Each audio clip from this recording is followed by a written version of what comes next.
After the last two winters, horrible winters. Horrible. I mean, usually you get one and then you wait another 10 years. I know. But no, we got bang, bang, just like that. So I had to take out all the boxwood. And you know what? Once it was gone, I said, I'm not putting it back. Even though I have now found a variety that is hardier. So this is a blend of Korean and an American boxwood. What I do love about you is, as committed as you are to your garden, you're also equally open to change. If it happens, you move on, you make the changes, you replant, and something new comes in its place. And we were just saying that I think this looks even more beautiful here. Well, it looks a little bit more open and fresher, and I particularly like that over there where it's just simpler. And maybe it's my stage in life. I just don't want complication, even in gardens.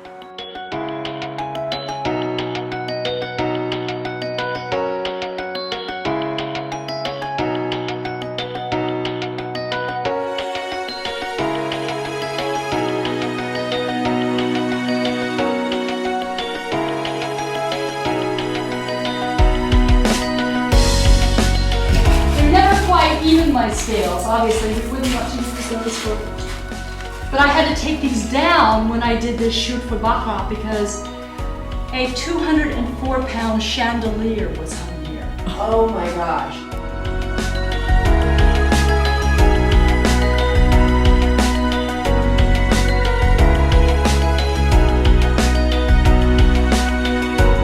This is kind of where I work. I mean, certainly I work all over the property, but this is kind of my hole where I plan and clip catalogs, and then what I do is I kind of lay out. I just like doing it this way. I'm the old-fashioned way of putting together boards of what I'm going to do, and then putting together a palette of how I will put this together, and then varieties of hollyhocks, varieties of annuals. So it's your dream file, really, of what, but you end up doing it. You do this. This is what your plan is. And then I do the layouts for the gardens. There's a lot of planning involved with a garden. I mean, it's not just right before the season; it's a year before. Oh, yeah. I need to be ordering my bulbs for next year. Right now. Yeah. Which then I will plant in late October. Right? So November. And, but no, it's all in advance.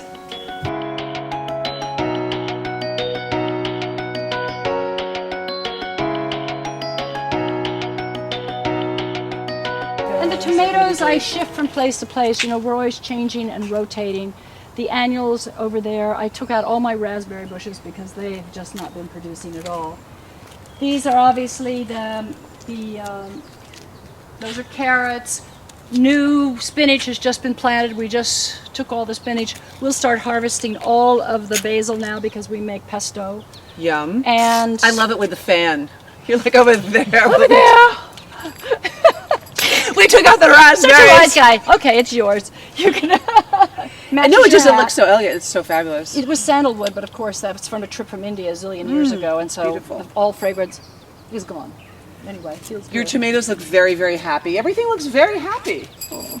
And you know that with dahlias that you never open them and hope for them to open in water. It's not like a rose or something. Dahlias, the minute you cut them, they stop opening. It's frozen to where you did. It's frozen, so if it's just partially, just for an FYI. Your lettuce over here. My cabbage. It's cabbage, darling. Cabbage. That's called cabbage. And it is fantastic. These are perfect. These are. Yeah, I think they're bunny rabbit ready. Love how it's all together and not separated. And It's fun to in have. some things that you'll notice in the book, some years I go crazy. This year I didn't because I've been focusing so much on Charleston. That, I will plant rows and make patterns with my baby Modest Villandry of marigolds and things, because I always mix the flowers and just because it's fun. It's like a canvas. So how often, almost every meal, if not every meal when you're Yes. here, are you just pulling and eating? We do masses of freezing and canning. Uh-huh. Masses. I mean, I had tomatoes from the garden all winter long.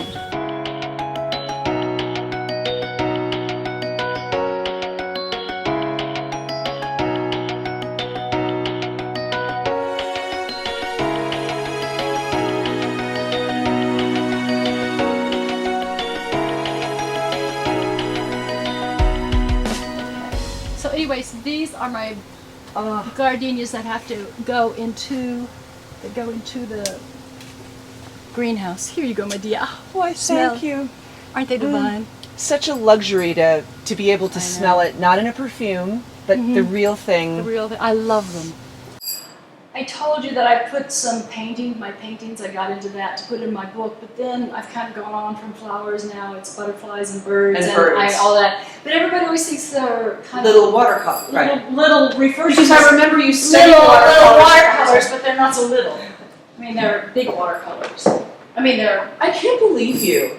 I mean, I remember when you were taking sort of casual watercolor sketching in Italy a couple summers ago. Yeah. And look at you now.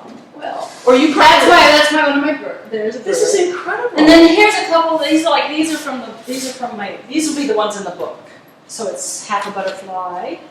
You mean this will be juxtaposed against the photographs of your garden, or Well, like the Zen papers, or? I can show you. This, because of the lemon and the butterfly collection is juxtaposed to Right, to the greenhouse. right. And they're a real testament to how much you love nature. Well, this the whole point is, you kind of say, okay, where do I go from here? I've planted the things, and then I arranged them. Yes, that's true. That was kind of the next. So I Yeah. planted and designed and all of that. Then I arranged them in bouquets, and that brought me to the flower book. And then I started photographing the last two books. And so where do I go? You've got to keep moving, because otherwise it gets boring. I mean, this is just a proof, obviously, but I planted it. So here you see it growing in the garden.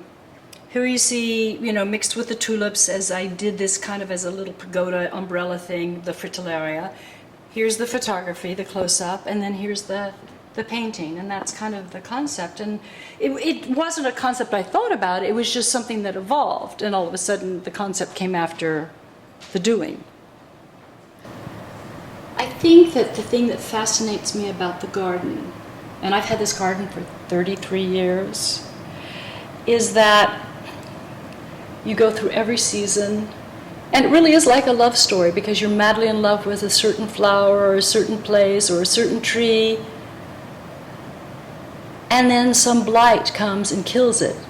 So it's like love. It has its highs and it has its lows, and that's what makes it so fascinating. But at the end of the day, even though you go through the disappointments and the changes, there is nothing more magical for me than picking up a cup of coffee in the morning, at 6 in the morning, taking my camera, taking all the dogs and walking through the garden and see what's happened in a space of 12 hours. That's magic.